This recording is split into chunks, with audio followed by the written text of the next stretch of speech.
most things like neutral to slightly acid, including veggies. So what we want to do is veer to the more acidic. My recommendation is not to go out and put sulfur on your garden, which is the old way of acidifying the soil. What we've discovered is sulfur it can kill out the life in the soil. And we're learning so much more. Organic gardeners it's logarithmic learning. If the universities could catch up with us, this world would be a different place, because the universities, at least in Texas, are lagging far behind in organics. So the sulfur is going to kill out some of the life in the soil, like the good bacteria, the good fungus, all of that sort of thing. So I've stopped recommending sulfur. You may still hear it recommended, even though you could consider it an organic product. It's a mineral. So to lean more towards the acidic would be coffee grounds. Cottonseed meal is a fertilizer that we have. And then just using a good manure compost, which, we're talking about the chickens. If you start making a good compost out of your chicken manure, what a great fertilizer. You'll probably never have to buy fertilizer again, right? That's just a really rich fertilizer, but you don't want to put it directly in the garden, right? You want to definitely compost it till it doesn't smell like chicken manure anymore, and add lots of that brown matter until it becomes nice and earthy. Let's see. Another thing I would invite you to do is, after this is over, I guess this is over at 4 o'clock, we're open until 6. Please feel free to wander around. We have 8 acres here. We have the butterfly garden there. We have the remnants of the labyrinth and over here. That's being renovated. But the teepee is over here. We have display gardens of the vegetable garden, the mini orchard, the mini vineyard out there, and what else? The herb garden, which was designed by Lucinda Hudson, and all kinds of goodies. And go ahead if you'd like and sign up for our weekly email. We send out weekly emails to tell you what's on sale, what to do in the garden this time of year, and other tips, what's new in the store, what's new in the nursery, that sort of thing.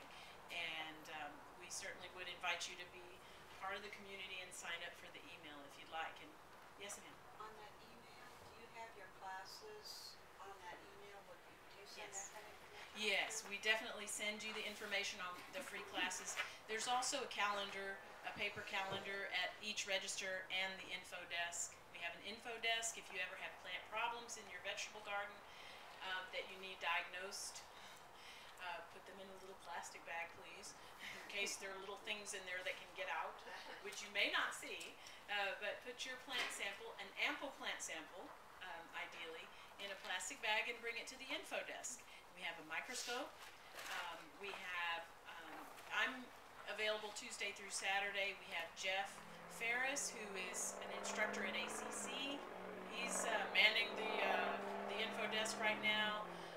We have a lot of staff there to help, and we can do our best to diagnose and give you the least toxic treatment. And the reason why we have so many demonstration gardens here is that when John Dromgoole, the owner, got started, it was an uphill battle, okay? He was like a salmon swimming upstream, but he didn't have not too many friends along with him. He was really bucking the system to say, you can do it organically. You can garden organically successfully.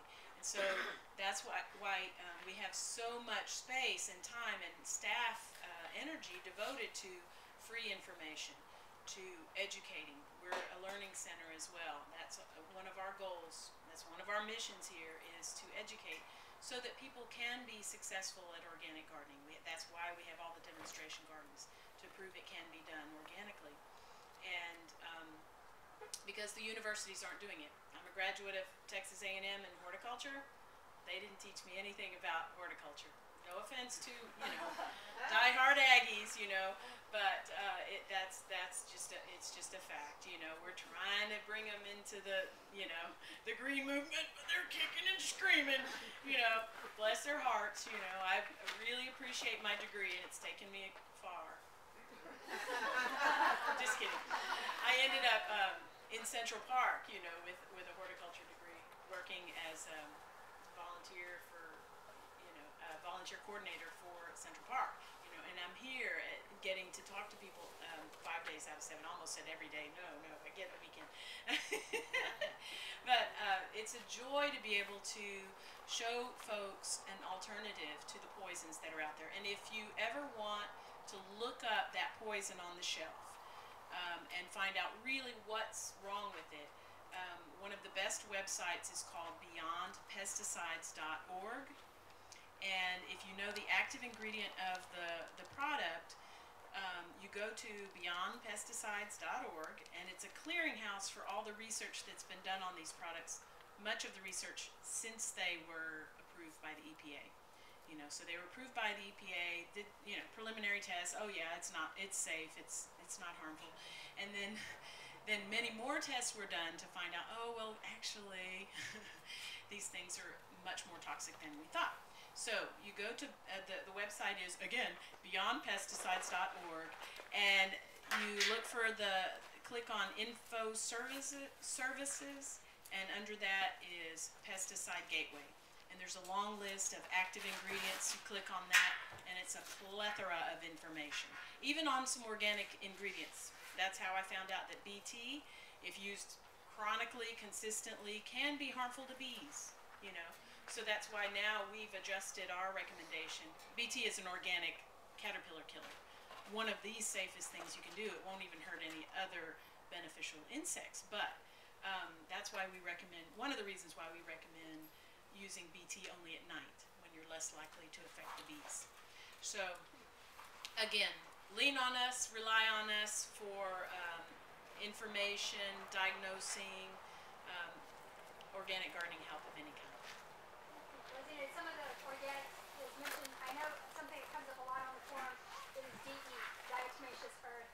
And can you go into a little what you carry here and how it's different from food grade, or what, from what you get for a pool, or why you would want to be careful of which kind you pick up? Right. Okay, good. That is a good question, because DE is short for diatomaceous earth. You can see why we call it DE. It is the fossilized remains of diatoms. Okay, so it's a white powder that looks like flour or talcum powder, but to the insect it's like broken glass. So it cuts their exoskeleton. It's not instant, you know, control for the insects, but it's not that slow either. You know, the insect will dehydrate to death. So it's very effective on a lot of different things. However, the pool grade DE, the one that's used in swimming pool filters, has been treated in such a way that A, it doesn't hurt the insects, and B, my understanding is it's worse for us to breathe that one than it is the regular DE. We always give people the warning, don't breathe it in. You know, it is safe enough to eat. It is food grade DE. Okay, DE is used, they put a little bit into stored grains to keep bugs out. You know, so if you buy flour, there's probably a little DE in there, and that's fine. A little extra silica in the diet makes your nails better, right?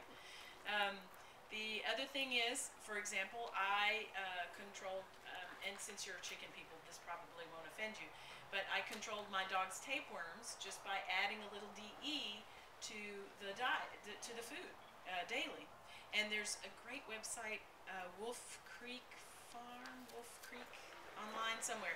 They're an incredible resource for natural ways to take care of your dogs and pets. So I think it's Wolf Creek Farm. I could be wrong, but yeah, if you look up diatomaceous earth and wolf, you'd probably get Wolf Creek, I think. Yes. Another thing, you mentioned different plants that they can eat. I know winter grasses yes. Are good. Do you guys have any of them? Yes, thank you for reminding me of that. So winter grasses, the winter rye that people use for cover crops on the lawn,